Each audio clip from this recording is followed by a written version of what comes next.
औज़ुबिल्लाहिमिनश्शैतानिर्रजीम बिस्मिल्लाहिर्रहमानिर्रहीम इय्याका नअबुदु व इय्याका नस्तईन। अस्सलाम वालेकुम gentleman, again with a new video. जैसा कि हमने कहा था कि फ्राइडे के दिन आपसे इनिशियल इंटरव्यू के बारे में डिस्कशन करेंगे। तो इनिशियल इंटरव्यू के बारे में आज हम डिस्कशन करेंगे कि इनिशियल इंटरव्यू के अंदर किस टाइप के क्वेश्चन और कौन सा ऐसे किस टाइप की ड्रेसिंग वगैरह करनी चाहिए या होनी चाहिए कि आपका इनिशियल इंटरव्यू क्लियर हो जाए। तो जेंटलमैन, सबसे पहले जो इनिशियल इंटरव्यू का रीज़न होता है कि पर्पस ऑफ इनिशियल इंटरव्यू, कि आपके इनिशियल इंटरव्यू की लेने की वजह क्या है। क्योंकि आपका इंटरव्यू तो आईएसएसबी में जाके होना होता है, पीएन कैडेट का या जीडी पायलट का, किसी भी डिपार्टमेंट का हो, आईएसएसबी में डिप्टी प्रेसिडेंट इंटरव्यू लेता है। तो जेंटलमैन, इसका इंटरव्यू इसलिए होता है कि क्या आया आप आईएसएसबी में जाने के काबिल हैं या नहीं। ये इंटरव्यू लेने का मकसद इस बात को क्लियर करना होता है कि हाँ, ये बंदा आईएसएसबी के लायक है। तो यहाँ पे आपको ज़रूरी नहीं है कि आप 14 लीडर लाइक क्वालिटीज़ दिखाएं, आप सिंपली 2 से 3 या 4 क्वालिटीज़ भी यहाँ पे शो कर देते हैं तो आपका चांस बन जाता है इनिशियल इंटरव्यू तक, इंटरव्यू क्लियर करने के बाद आईएसएसबी तक जाने का। तो जेंटलमैन, यहाँ पे आपने पूरा फोकस करना है कि आपने जो अपनी क्वालिटीज़ है उनको शो कराएं। नेक्स्ट चीज़ आई थी जेंटलमैन, लड़के पूछते हैं कि ड्रेसिंग कैसी होनी चाहिए, ड्रेसिंग का पाकिस्तान आर्मी के इंटरव्यू के बारे में, कि क्या वो पैंट सूट पहने, शलवार कमीज़ पहने। यार, शलवार कमीज़ कॉमन ड्रेस से पहन के जाओ, अच्छी बात है, लेकिन उसके साथ डिफरेंट कलर की वेस्ट कोट भी पहन के जाओ और फिटिंग वगैरह सेट होनी चाहिए उसकी। लेकिन रही बात पैंट शर्ट की, तो पैंट शर्ट के अंदर लड़के बहुत से जो है 3 पीस सूट पहन कर आते हैं इस टाइप का, जैसे कि आपको यहाँ पे स्क्रीन के ऊपर दिख रहा होगा।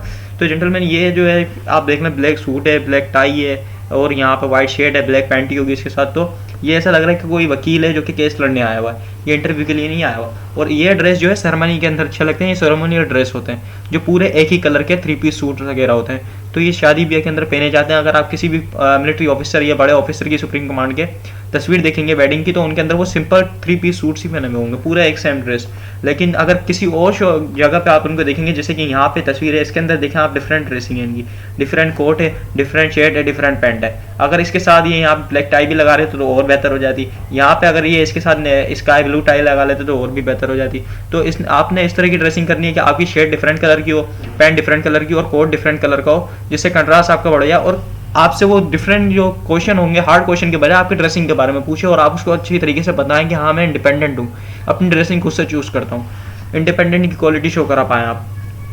तो क्या ड्रेसिंग इंपॉर्टेंट है? तो यार ज़रूरी है, इंपॉर्टेंट है भी और नहीं भी। क्योंकि इंपॉर्टेंट ये जब आप वहाँ पे इंटर हो रहे हैं, हो सकता है कि आपकी ड्रेसिंग की वजह से वो आपसे इंप्रेस हो जाए और आपसे कोशिश करे कि आपको पास कर दूँ। नेक्स्ट क्वेश्चन, बहुत से लड़कों की ड्रेसिंग सही नहीं सिंपल होती है, बहुत से नहीं लगा के जाते, पैंट नहीं कोट नहीं पहनते, वो पैंट शर्ट पहन के चले जाते हैं। जैसे कि एक मेरा दोस्त था, वो ग्रे पैंट और डार्क ब्लू पैंट शर्ट पहन के चला गया। ड्रेसिंग उसकी ठीक थी, फॉर्मल ड्रेसिंग, सिंपल ड्रेसिंग थी और अच्छी लग रही थी ड्रेसिंग उसकी, लेकिन सिंपल थी। ना उसके पास कोई टाई, ना कोई पिन, टाई पिन वगैरह, ना कोई कोट, लेकिन वो गया और उसने अपनी लीडर लाइक क्वालिटी शो कराई, उन्होंने सेलेक्ट किया। तो ड्रेसिंग के ऊपर आपकी नॉट रिकमेंडेशन नहीं बनती। ड्रेसिंग एक कॉन्सेप्ट है कि बच्चे की देखने के लिए कि वो इंडिपेंडेंट है या नहीं। तो नेक्स्ट क्वेश्चन आ जाता है, if we are able to become officer dressing in not well then we will NR. क्या अगर हमारी ड्रेसिंग जो है अच्छी नहीं हुई तो क्या हम ऑफिसर नहीं बन सकते?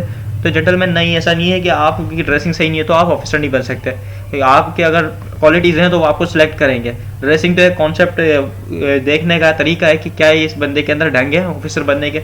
अगर नहीं है तो वो तो पीएम खुद ही बना देगा आपके अंदर, लेकिन आपके अंदर क्वालिटीज़ हैं तो वो सिलेक्ट करेंगे आप। तो आपने ड्रेसिंग की वजह से परेशान नहीं होना। सिंपल ड्रेसिंग है तो सिंपल ही करके चले आओ, ज़रूरी नहीं है कि आप 3 पीस सूट खरीदो 20-22 हज़ार रुपये बाहर से। What type of dressing good for interview? तो जैसा कि मैंने बताया था जेंटलमैन आपको, ये इस तरीके की ड्रेसिंग फिर भी बेहतर रहती है बजाय इसके कि आप 3 पीस सूट पहन के एक वकील बन के चले जाएं।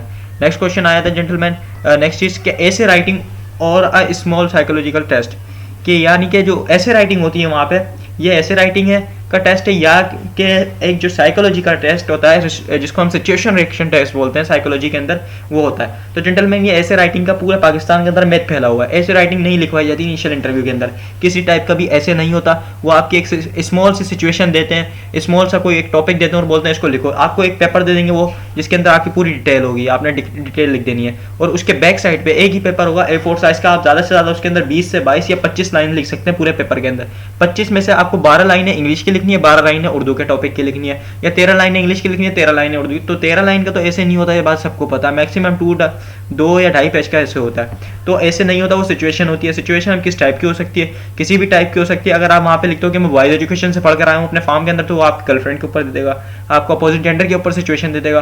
फॉर एग्जाम्पल, अगर बॉयज एजुकेशन से लड़का पढ़कर आ रहा है, उसको टॉपिक दे देते हैं माई ब्यूटीफुल गर्लफ्रेंड, उसके ऊपर टॉपिक के ऊपर लिखो कुछ भी दिमाग के अंदर जो आ रहा है आपके, या अगर वो पढ़कर आया तो उसको सिचुएशन दे देते हैं कि आपके कोई दोस्त है, वो आपको अच्छी लगती है और लेकिन एक दिन वो आपके पास आई, आप उसको बताना चाहते थे लेकिन नहीं बता पाए, फिर आपने क्या किया। तो वो इस टाइप की कोई भी आपको सिचुएशन दे सकता है, तो आपने उस सिचुएशन को प्रैक्टिस करके जानी है। ठीक है जेंटलमैन, नेक्स्ट क्वेश्चन आ जाता है कि ऐसे राइटिंग, अभी भी बता रहा हूँ कि ऐसे नहीं होता, वो सिचुएशन होती है, टेंशन नहीं लेनी आपने, आपके पास 2.5 मिनट बहुत होते हैं उसके लिखने के लिए, आपने ठंडे दिमाग से उसको सोचना है और पॉजिटिव चीज़ें लिखनी है जिसको आप इंटरव्यू में डिफाइन कर सकें अपने बारे में। तो नेक्स्ट क्वेश्चन हो जाता है, it can be your girlfriend के ऊपर भी टॉपिक हो सकता है, it can be on your personality, आपकी पर्सनैलिटी पे कैसे हो सकता है। फॉर एग्जाम्पल आपको टॉपिक दे देता है उर्दू के अंदर कि आपकी ज़ात की खामियाँ, आपकी ज़ात की मतलब ज़ात तो इंसान के बंदे की पर्सनैलिटी होती है, आपकी ज़ात की खामियां, आप उसके अंदर आप अपने डिमेरिट्स लिखोगे, आप लिख देते हो कि मैं चेन स्मोकर हूँ, मैं लेट नाइट स्लीपिंग करता हूँ, मैं झूठ बोलता हूँ, तो आपने ये वो चीज़ें 7 सिन जो होते हैं उनसे परहेज करना है। ठीक है जेंटलमैन, अब 7 सिन कौन से होते हैं? 7 सिन जेंटलमैन 7 सिन के अंदर आपका लायका हो जाता है कि आप झूठ बोलते हो, क्योंकि झूठ बोलना किसी को बदल नहीं सकता। जो एक बंदा झूठ बोलता है वो झूठ बोलता रहेगा, आगे जाके भी वो झूठ बोलेगा, तो आपका ये नॉट एक्सेप्टेबल है। आपने ये नहीं बताना कि अपनी खामियों के अंदर कि आप झूठ बोलते हो। स्टील चोरी, आपने कभी चोरी की बचपन में, वो आपसे सवाल करेगा, आपने की भी हो तो आप मना कर देना क्योंकि एक्सेप्टेबल नहीं है। चीट किया, आपने चीट किया नहीं भाई, आपने एग्जाम में वो पूछेगा कभी आपने चीटिंग की, तो आप बहुत सारे लड़के होते हैं मैंने 9th क्लास में चीटिंग की, मैंने मैट्रिक क्लास में चीटिंग की, तो आपने नहीं बताना। चीटिंग, धोखाबाजी अच्छी नहीं है, क्योंकि पीएमए का कोड ऑफ कंडक्ट है, gentleman candidate never cheat, deceive and lie. ठीक है जेंटलमैन, नेक्स्ट क्वेश्चन आ जाती है एडल्ट्री, यानी कि एडल्ट्री मतलब सेक्सुअल एक्टिविटी आपने नहीं की, क्योंकि इस्लाम इसकी इजाज़त नहीं देता। डिसीव आपने किसी को धोखा दिया, नहीं दिया, gentleman candidate never deceive and, ठीक है जेंटलमैन, वो धोखा भी नहीं देता। या रिलेशनशिप इलीगल, या आपका कोई नाजायज़ रिलेशन तो नहीं है बाहर किसी से, आपने वो भी नहीं बताना। फिर एडिक्शन, किसी चीज़ की एडिक्शन, क्या आप बोले मैं चेन स्मोकर हूँ उसको नहीं छोड़ सकता, नहीं सर पार्ट टाइम के अंदर पी लेता हूँ, कभी दोस्तों के साथ पी लेता हूँ, ये हो सकता है, लेकिन आपने ये नहीं कहना कि चेन स्मोकर हूँ, कंटिन्यू चेन स्मोकिंग करता हूँ, या कंटिन्यू कोई ड्रिंक या कोई किसी चीज़ की आपको बुरी आदत है।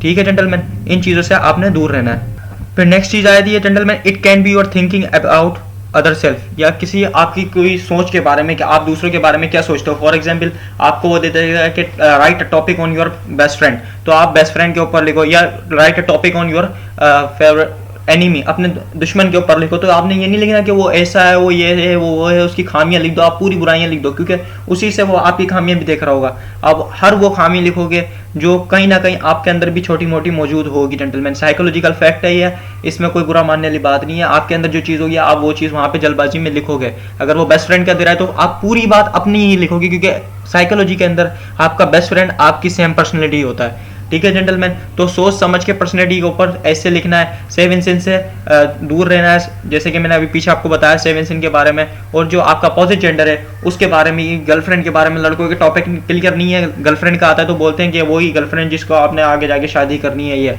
यार ये वाली गर्लफ्रेंड नहीं है, ये गर्लफ्रेंड आपकी क्लासमेट भी हो सकती है जो आपके साथ क्लास के अंदर पढ़ी है।